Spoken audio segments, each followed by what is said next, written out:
ટોપ સ્ટોક્સની details જાણીએ સહયોગી તૃપ્તિ કપૂરિયા પાસેથી. તૃપ્તિ, ગુડ મોર્નિંગ. કયા સ્ટોક્સ આજના દિવસે ફોકસમાં રાખીશું?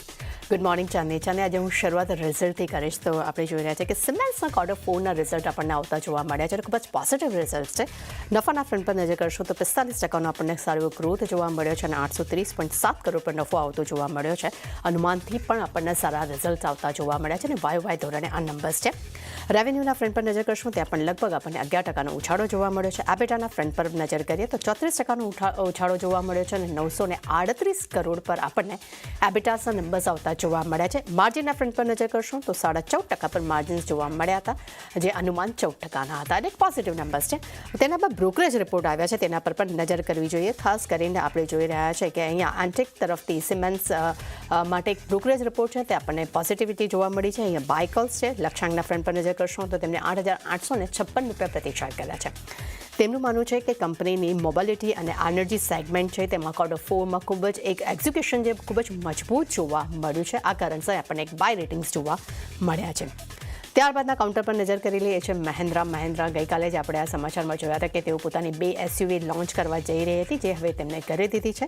જેમાં B6E અને XEV9E આ 2 ઇલેક્ટ્રિક એસયુવી તેમને લોન્ચ કરી છે અને બંને એસયુવીની જે ડિલિવરી જે છે તે ફેબ્રુઆરી 2025થી તેઓ શરૂ કરશે અને B6Eની શરૂઆતી કિંમત જે છે તે 18.9 લાખની છે, જે ઓન રોડ થઈ જશે 20.36 લાખની. બીજી તરફ અગર વાત કરીએ છીએ XEV9Eની, તેની શરૂઆતી કિંમત 23.59 લાખની છે.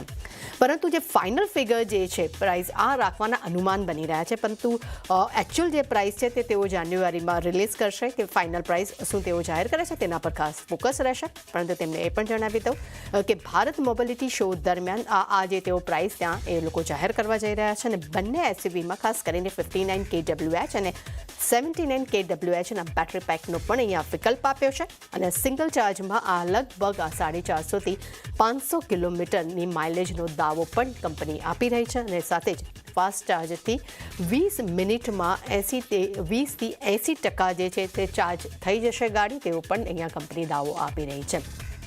તેના પર બ્રોકરેજ રિપોર્ટ આવ્યા છે, તેના પર નજર કરીએ. મોર્ગન સ્ટેનલીએ મહિન્દ્રા માટે ઓવરવેટ રેટિંગ આપ્યા છે. લક્ષ્યાંક તેમને 3,336 રૂપિયા પ્રતિ શેર કર્યા છે. તેમનું માનવું છે કે આ બંને જે નવી કારો તેમને લોન્ચ કરી છે એ ખૂબ જ પ્રીમિયમ વેરિયન્ટ્સ પર લોન્ચ થઈ છે અને એનું એક પોઝિટિવિટી અહીંયા આવનારા સમયમાં જોવા મળી શકે છે. ત્યારબાદ આપણે નજર કરી લઈએ ઓલા ઇલેક્ટ્રિક પર. અહીંયા કંપનીએ પોતાનું સ્કૂટર લોન્ચ કર્યું છે. અહીંયા તેમની GIG એન્ડ S1Z રેન્જનું તેમને અહીંયા સ્કૂટર લોન્ચ કર્યું છે. અગર તેના પ્રાઇસની વાત કરું તો તે 39,999 થી 64,999ની વચ્ચે છે. એટલે શરૂઆતી કિંમત અને હાઈ પ્રાઇસ બંને જ અહીંયા તેમને ડિક્લેર કરી છે. એટલું જ નહીં, કંપનીએ પાવરપોર્ટ પણ તેમને ઘર માટે તેમને જે ચાર્જ આપણે હોય છે, જે ચાર્જર હોય છે તે તેમને લોન્ચ કર્યું છે પાવરપોર્ટ, અને તેની શરૂઆતી કિંમત 9,999ની રહેશે. એટલે બંને જ વસ્તુ તેમને લોન્ચ કરી છે. એટલે આજે ઓલા ઇલેક્ટ્રિક પણ આજે ખાસ ફોકસમાં જોવા મળી શકે છે. આપણે જોયું છે કે ઘણા સમયથી આ કાઉન્ટર જે એક નેરો રેન્જમાં કારોબાર કરતું જોવા મળ્યું છે, પરંતુ હવે એક પોઝિટિવિટીના સમાચાર આપણે સમક્ષ આવતા જોવા મળ્યા છે. એટલે આ કાઉન્ટર ખાસ ફોકસમાં રહેશે. ત્યારબાદ નજર કરી લઈએ અલ્ટ્રાટેક સિમેન્ટ માટે. અહીંયા પણ પોઝિટિવ સમાચાર આવતા જોવા મળ્યા છે. કંપનીને NCDEX દ્વારા 1,000 કરોડથી વધુ ફંડ એકત્ર કરવા માટે બોર્ડ પાસેથી મંજૂરી મળી છે. અને બીજા પોઝિટિવ સમાચાર એ છે કે NCLT પાસેથી તેમને કેશોરામ ઇન્ડસ્ટ્રીઝના અધિગ્રહણને પણ મંજૂરી મળી ચૂકી છે. એલર્ટ એ છે કે 19 માર્ચ 2024માં CCI પાસેથી પણ તેમને મંજૂરી મળી ચૂકી હતી. હું તમને જણાવી દઉં કે અલ્ટ્રાટેક સિમેન્ટ કેશોરામ ઇન્ડસ્ટ્રીઝનો જે પૂરો બિઝનેસ જે છે તે તેઓ 5,379 કરોડમાં તેમને આ પૂરી ડીલ એમને કરેલી છે. એટલું જ નહીં કે અલ્ટ્રાટેક સિમેન્ટના કેશોરામના દરેક 52 શેર્સ પર એક શેર જે છે તે અલ્ટ્રા સિમેન્ટનો મળવાનો હતો, જે મળ્યો છે. અને આ જે પૂરી ડીલમાં ખાસ કરીને કર્ણાટક અને તેલંગાના બંને જ કંપનીઓના જે યુનિટ જે છે તે અલ્ટ્રાટેક સિમેન્ટને પણ આપણને મળતા જોવા મળ્યા હતા. એટલે પોઝિટિવ સમાચાર છે અને ડેફિનેટલી અલ્ટ્રાટેક સિમેન્ટ આની પહેલાં પણ તેઓ સાંગી ઇન્ડસ્ટ્રીને પણ તેમાં પણ તેમને પોતાનો માલ એમને ઇન્ડિસિસ પોતે બિઝનેસ જે છે તે તેમને અહીંયા પરચેસ કરેલો હતો અને સેકન્ડ કેશોરામને પણ પરચેસ કરેલું છે, એટલે અલ્ટ્રાટેક સિમેન્ટ પણ ખાસ ફોકસમાં રહેશે. ત્યારબાદ કોટક મહિન્દ્રા પર નજર કરી લઈએ. અહીંયા CCI પાસેથી મંજૂરી મળવાના સમાચાર મળતા જોવા મળ્યા છે. કોટક બેંક અને સ્ટેન્ડર્ડ ચાર્ટર્ડ વચ્ચેની ડીલ થઈ છે, જેને CCI પાસેથી મંજૂરી મળી છે, જેમાં લોન બુક ખરીદવા માટેની પૂરી ડીલ કરવામાં આવી છે. એટલે કોટક બેંક માટે પણ પોઝિટિવ સમાચાર છે. ડાબર પર નજર કરીએ. અહીંયા કંપનીને ટેક્સ નોટિસ મળી છે. GST વિભાગ પાસેથી 321 કરોડની ટેક્સ નોટિસ મળી છે, પરંતુ અહીંયા તેમને જે પેનલ્ટી લાગી હતી તેને નાબૂદ કરવામાં આવી છે. પેનલ્ટી વગર તેમને આ રકમ ચૂકવવાની રહેશે. પણ તેના પર ડાબરનું એક નિવેદન આવ્યું છે, જેમાં તેમણે કહ્યું છે કે ટેક્સ નોટિસ જે તેમને મળી છે તેમાં કંપની તેની સમીક્ષા કરી રહી છે. આ મામલે તેઓ કાયદાકીય સલાહ પણ લેશે અને એટલું જ નહીં, કંપની પર તેમની કોઈ જાતની પણ અસર નહીં પડે તેવી પણ તેમને આ ક્લેરિફિકેશન આપ્યું છે. તે સાથે તેમણે એ પણ જણાવ્યું છે કે ટેક્સ જવાબદારીની નાણાકીય અસર જે છે તે નોંધપાત્ર રીતે ઓછી રહેશે. અને એક વસ્તુ તેમણે અહીંયા ક્લિયર કરી છે કે એમના બિઝનેસ ઉપર આની કોઈ અસર નહીં પડે, પણ ડેફિનેટલી તેઓ કાયદાકીય સલાહ જરૂર લેશે.